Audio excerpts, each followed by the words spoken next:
চোখ রাখবো পরবর্তী খবরে। গত কয়েকদিন ধরে টানা বৃষ্টিতে জল জমে রয়েছে এলাকায়। জলযন্ত্রণায় জেরবার এলাকার বাসিন্দারা। রীতিমতো দুর্গন্ধ, মশামাছির উৎপাতে দিশেহারা স্থানীয় বাসিন্দারা। ব্যারাকপুর বারাসাত রোড সংলগ্ন বরবড়িয়া এলাকার ঘটনা। অভিযোগ, দীর্ঘদিন ধরে এলাকায় বেহাল নিকাশি ব্যবস্থা। একাধিকবার অভিযোগ জানিয়েও সুরাহা হয়নি। আর এই ব্যাপারে আমরা আরো বিস্তারিত জানবো আমাদের প্রতিনিধির কাছ থেকে। দীপ, কি কারণে অ্যাকচুয়ালি এলাকাবাসীরা বিক্ষোভ দেখাচ্ছে, যদি বিস্তারিত আরো জানাও তুমি। দেখো, দুদিনের ভারী বৃষ্টিতে কিন্তু বারাসাত শহর কিন্তু একেবারে কার্যত জলের তলায়, এবং এই জলের তলায় নিকাশি ব্যবস্থা নিয়ে কিন্তু স্থানীয় মানুষরা বারবার প্রশ্ন তুলছে।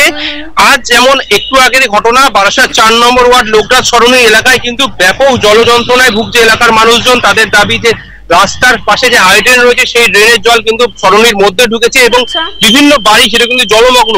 গত দুদিন ধরে এই রাস্তা প্রায় জলমগ্ন অবস্থায় রয়েছে, এবং এই জলমগ্ন অবস্থায় থাকার ফলে কিন্তু আজকে তাদের মধ্যে একটা ক্ষোভ জন্মাচ্ছিল কদিন ধরেই, যেহেতু এলাকার পৌরমাতা দীর্ঘদিন ধরে এলাকায় আসে না, এমনটাও তারা কিন্তু অভিযোগ জানাচ্ছে। এরপরেই কিন্তু তারা আজকে যে বারাসাত ব্যারাকপুর সংলগ্ন যে রোড রয়েছে, যেটি বারাসাত থেকে ব্যারাকপুর যাওয়ার মূল রাস্তা, সেই রাস্তা দীর্ঘক্ষণ অবরোধ করে রাখে এবং অনেকক্ষণ কিন্তু ব্যাপক যানজটের তৈরি হয় রাস্তার চারিপাশে।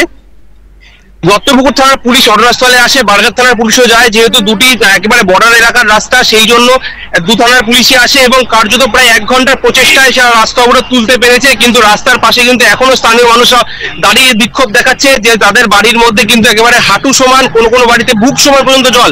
এই জল যন্ত্রণার কারণে কিন্তু বারাসাত বিস্তীর্ণ এলাকায় যে বারাসাত বাসীরা রয়েছে তারা কিন্তু দুদিন ধরেই ভুগছে। এই জল যন্ত্রণায় কিভাবে মেটাবে বারাসাত পৌরসভা তা কিন্তু দুদিনে সুরাহা করতে পারেনি। আজ যে অবরোধ করেছিল সেই অবরোধের জেরে কিন্তু বারাসাত ব্যারাকপুর রোড কার্যত একেবারে স্তব্ধ হয়ে যায়। দুদিকে প্রায় 1 ঘন্টারও বেশি সময় কিন্তু রাস্তা অবরোধ থাকে, যার জেরে কিন্তু সাধারণ মানুষ যারা রাস্তা দিয়ে চলাফেরা করছিল, বারাসাত থেকে ব্যারাকপুর যাওয়ার একটিমাত্র রাস্তা, সেই রাস্তায় কিন্তু যানজটের তৈরি হয়। পায়েল, দীপ, এই যে এলাকাবাসীরা বিক্ষোভ দেখাচ্ছে, এর আগে কি কোনো অভিযোগ জানানো হয়েছে এই এলাকাবাসীর তরফে?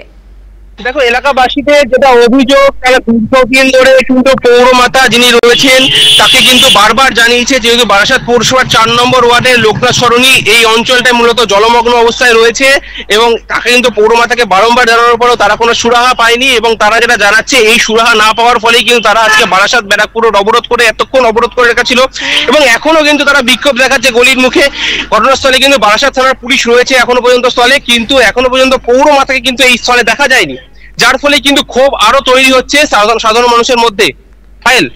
ধন্যবাদ দীপ। গত কয়েকদিন ধরেই টানা বৃষ্টিতে জল জমে রয়েছে এলাকায়। জল যন্ত্রণায় জেরবার এলাকার বাসিন্দারা। রীতিমতো দুর্গন্ধ, মশামাছির উৎপাতে দিশেহারা স্থানীয় বাসিন্দারা। ব্যারাকপুর বারাসাত রোড সংলগ্ন বরবড়িয়া এলাকার ঘটনা। অভিযোগ, দীর্ঘদিন ধরে এলাকায় বেহাল নিকাশি ব্যবস্থা। একাধিকবার অভিযোগ জানিয়েও সুরাহা হয়নি। এই পরিস্থিতিতে এবার বাধ্য হয়ে পথ অবরোধ করে বিক্ষোভ দেখাচ্ছেন এলাকাবাসীরা।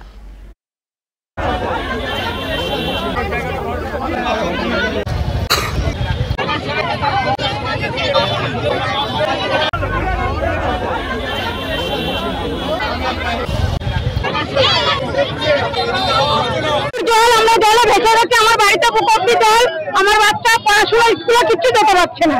এরকম করে যেন এখানটা আজকে খুলে দেয়, আমরা সেটাই বলতে চাচ্ছি। দাবিটা কি? এখানে কালভার্টে সব আটকে রেখেছে, ওইখানে এপাশে সব খুলতে হবে। খুললে আমরা এক্ষুনি রাস্তা ছেড়ে দেবো। ওইখানে লোকে বন্ধ করেছে যেন ওইদিকে জল না হয়। তা আমরা ওইদিকে পুরো জলে ভেসে গেছে, 3টা পুকুর ডুবে গেছে, রাস্তায় অব্দি করে জল, আমার ঘরে জল। আপনারা চলেন দেখে আসবেন। এইভাবে তো হয় না, বলেন। কালভার্ট গুলো খুলে দিলে আমরা রাস্তা ছেড়ে দেবো। এই হচ্ছে আমাদের দাবি।